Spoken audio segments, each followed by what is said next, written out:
সুপ্রিয় বন্ধুরা, সবাইকে স্বাগতম। আজকে আমরা কথা বলবো ঢাকা ব্যাংক এমটিএস এর পরীক্ষা হয়ে গেল ৮ তারিখে। তার রিটেন ম্যাথ সলিউশন নিয়ে ৩টা ম্যাথ ছিল। ৩টা ম্যাথই মূলত খুব সহজ ছিল সেটা না, আবার খুব কঠিন ছিল সেটাও না। ম্যাথগুলো সাইফুরস ম্যাথ থেকে আসলে উঠাই দিয়েছে সম্পূর্ণ কপি করে। তা আমরা এই ৩টা ম্যাথই এখন সমাধান করব স্টেপ বাই স্টেপ।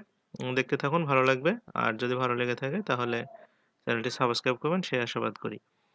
প্রথমে যে ম্যাথটি ছিল সেটাতে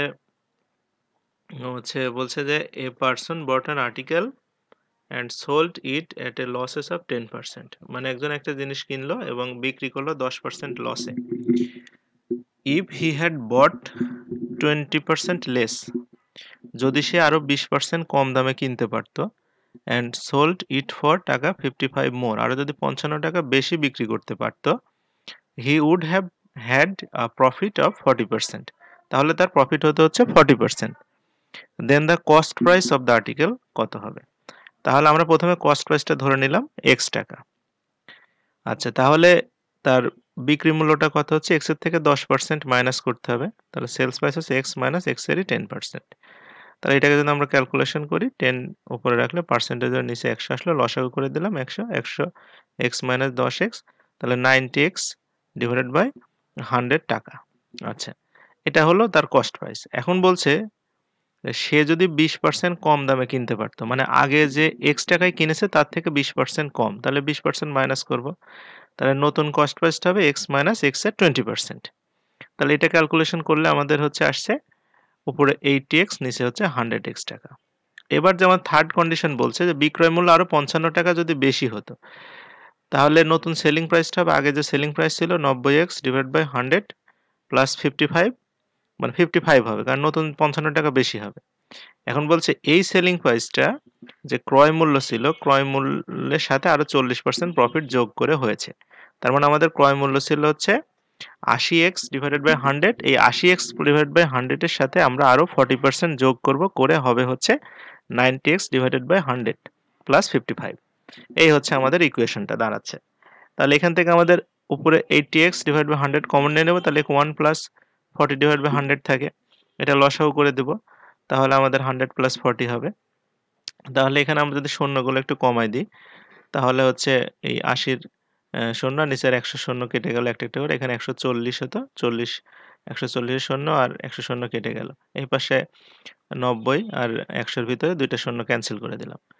এখন আমরা যদি উপরে গুণ করি, তাহলে 112 x ডিভাইড বাই 100 হবে, আর এই 9x ডিভাইড বাই 10 টাকে আমরা বাম পাশে নিয়ে আসলাম। নিয়ে আসে তাহলে আমরা লসাগু করে দেই। লসাগু করে দিলে 112 মাইনাস 90x হচ্ছে, আর 22x divide by 100 equal to 55।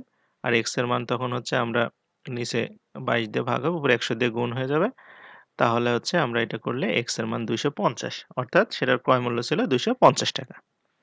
এরপরে দ্বিতীয় যে অঙ্কটি ছিল, বলছে sum of the present age of father and his son 60 years, মানে পিতা পুত্রের বর্তমান বয়সের যোগফল 60 বছর। 6 ইয়ার্স এগো, 6 বছর আগে, father's age was 5 times the age of the son, মানে 6 বছর আগে বাবার বয়স ছেলের বয়সের 5 গুণ ছিল। After 6 years Son will be, সনের বয়স কত হবে?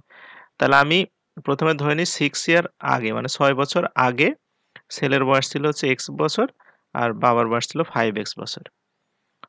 তখন বর্তমান বয়স তাহলে কত হবে? ছেলেরও 6 বছর বাড়বে, বাবারও 6 বছর বাড়বে, 5x প্লাস 6।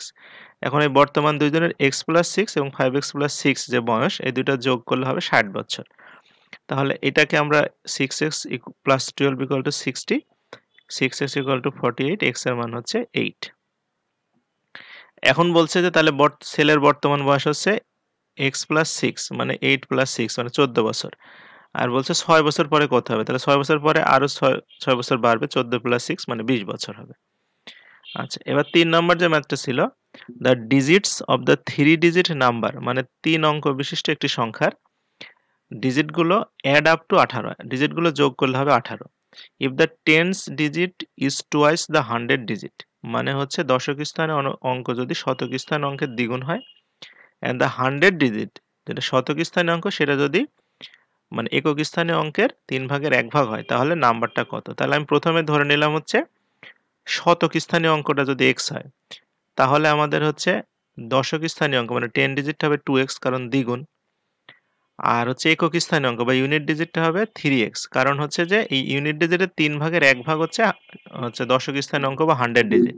তাহলে এটা হবে 3x, 3x এর 3 ভাগের 1 ভাগ xই হয়। এখন এই তিনটা যোগ করলে হবে হচ্ছে, মানে এখানে আমরা নাম্বারটাকে লিখে নিই। নাম্বার হচ্ছে তাহলে যেটা মানে শতক স্থানীয় অঙ্ক তার সাথে 100 গুণ হবে, শতক স্থানীয় অঙ্ক হচ্ছে x, তাহলে 100x প্লাস যেটা দশক স্থানীয় অঙ্ক আছে তার সাথে হচ্ছে 10 গুণ হবে, তাহলে 2x into 10, আর যেটা একক স্থানীয় অঙ্ক আছে সেটার সাথে তো 1 গুণ হবে, তাহলে এটা যোগ করলে হচ্ছে 123x। এটা হচ্ছে আমাদের সংখ্যাটা হচ্ছে 123x। এখন বলছে যে এই ডিজিট গুলো যোগ করলে নাকি আবার হচ্ছে 18 হবে, তাহলে x plus 2x plus 3x সমান 18, 6x সমান 18, x এর মান হচ্ছে 3। x এর মান আমরা ওখানে বসাই দিলে সংখ্যাটা পেয়ে যাবো, x এর মান ওখানে বসাই দিলে 123 ইন্টু 3, তাহলে এটা হচ্ছে 369, সংখ্যাটা হচ্ছে 369। সুপ্রিয় বন্ধুরা, আজকের প্রশ্ন সমাধান এই পর্যন্তই ছিল। যদি ভিডিওটি ভালো লেগে থাকে তবে লাইক, কমেন্ট, শেয়ার করবেন এই আশা করি। সবাইকে এতক্ষণ ধৈর্য ধরে সাথে থাকার জন্য অসংখ্য ধন্যবাদ।